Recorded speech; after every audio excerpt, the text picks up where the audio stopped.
What's up, guys? What's going on? I'm back. This is Paul and Pauline Theology's Daily Devo. We're in Jonah, the last verse in chapter 117.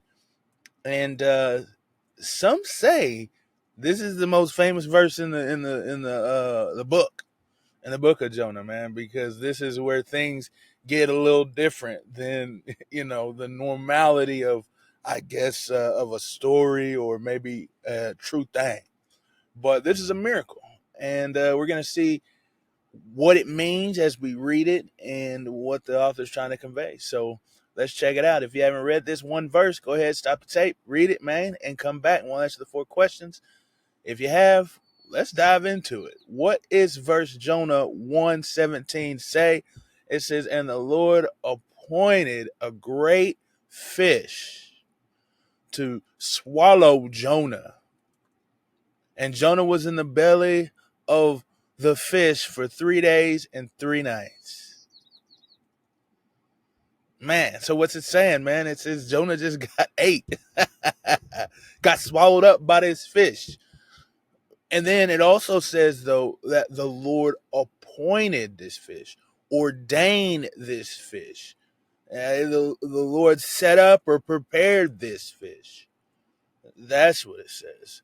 So I want to discuss just a couple of things, some warrants that people may have about this. And I think fish is a big deal because some say whale, some say fish. People are like, a fish ain't a whale. Well, the word in the Hebrew is actually is dag, and it doesn't mean fish or whale. It means sea creature. So it just means like a creature that inhabits the sea. So the actual text itself doesn't tell us whether it's a whale or a fish. And the reason that whale or fish came up is because in normal circumstances you think, okay, yeah, creature in the sea, that's where they say fish.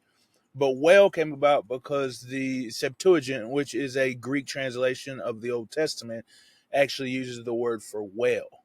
So that's why some translations you may have say whale and some translations say fish. But the actual word here is just sea creature, like something that was in the sea.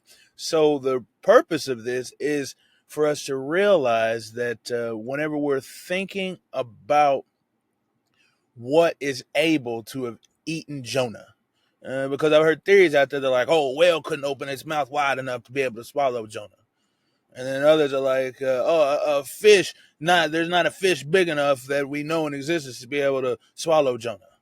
Well, it's not either or. It's just a creature in the sea, which could be a fish, a whale, or whatever. A dolphin, for all I know. You know what I mean? I don't know. It's a creature that's in the sea. But then second, I think what's important for us to realize in this is that this is a miracle, okay? Because God is saving Jonah. We talked about in the last episode that Jonah actually threw himself off because he wanted to die. Like the waters were going to overtake him. The sea was going to engulf him and he was going to drown and die. But God appointed a fish to swallow Jonah so that he would remain alive. I think that's the purpose of this fish. Now, let's go ahead and see what this says about God. Well, first off, it says he's sovereign, man. We keep getting the same things over and over and over, and we will continue to see the same themes over and over because that's what the book of Jonah is about. But we are seeing the sovereignty of God, that he appointed a fish, he ordained a fish to be able to come and save Jonah from the depths of the sea. That was the power and might of God to be able to do that. So he's not only sovereign over, we see the land and the sea. He's not only able to control the rains, the winds, the storms, but he's also able to control the creatures, the beings that he created. He's sovereign over all of creation, basically. And then finally, it's merciful because he could have allowed Jonah to perish in the sea, but instead he did not. He allowed him to live by the power of the fish. What's to say about man?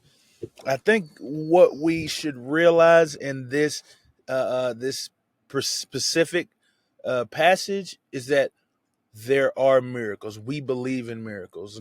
God is a God of miracles. Yahweh is a God of miracles.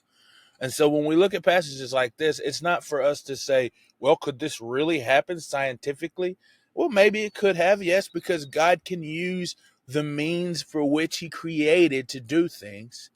He is definitely imminent. He is able to use the things of this world which he created to do extraordinary things.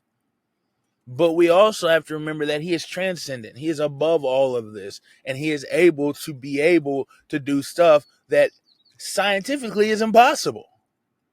He is a miraculous God. He is a God of miracles. And so as men, as people, as human beings, we need to realize that. And that not only that, but that miracles happen all the time, man. The miracles happen all the time because God is the same God that he was then as he is now. He doesn't change. So he can still do miracles today. And I think we talked about that. We touched on that a little bit when we were going through James. But yeah, we got to recognize that and trust in that God. How can we apply this? Well, trusting in the sovereignty and merciful God and the ability for him to get us out of precarious situations. Yeah, I mean, we put ourselves in some difficult things, and I think that when we trust and believe in the sovereignty and power of God, then he will make a way out of it. The funny thing about this one is that it was because of Jonah's sinfulness that he was even in this situation in the first place. And so for us, I think in one way it's that, man, we should trust in the sovereignty and mercifulness of God and not do those things. Don't run like Jonah. But at the same time, I believe that this is also saying that God can get us out of situations regardless of how we got there.